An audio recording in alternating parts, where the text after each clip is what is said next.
سامعین مکرم،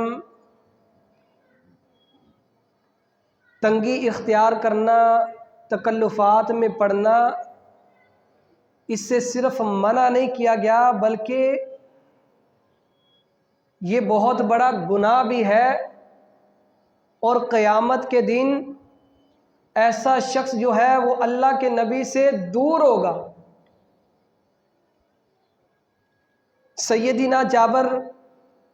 رضی اللہ عنہ بیان کرتے ہیں کہ رسول اللہ صلی اللہ علیہ وسلم نے فرمایا وَإِنَّ أَبْغَضُكُمْ إِلَيَّ وَأَبْعَدَكُمْ مِنِّي مَجْلِسًا يَوْمَ الْقِيَامَةِ، میرے نزدیک تم میں دنیا میں سب سے زیادہ قابل نفرت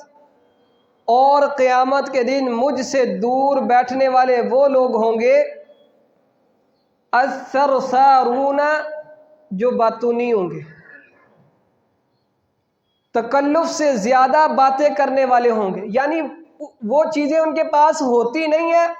لیکن صرف لوگوں کے سامنے اپنے آپ کو منوانے کے لیے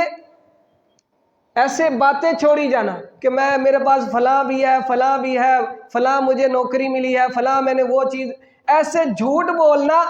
باتیں بنانا، یہ تکلفات میں پڑنا، ایسا شخص جو ہے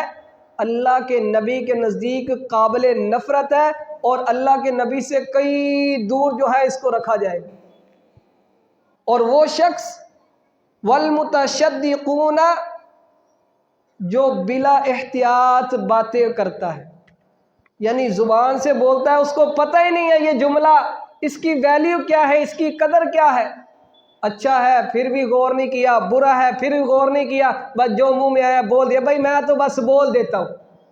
میں نے کبھی بات نہیں رکھی، بھائی میں منہ پہ بات کر دیتا ہوں۔ بھائی منہ پہ بات کرنے سے پہلے سوچنا چاہیے کہ یہ بات اس کا نقصان ہے یا فائدہ ہے، میرے نامہ اعمال کے اندر اس کے بارے میں گناہ لکھا جائے گا یا نیکی لکھی جائے گی۔ اور تیسری چیز رسول اللہ صلی اللہ علیہ وسلم نے فرمایا المتفیقون، تکبر کرنے والے، تکلف والی باتیں کرنے والے، بغیر سوچے سمجھے بولنے والے اور تکبر کرنے والے، یہ تینوں بندے اللہ کے نبی فرماتے ہیں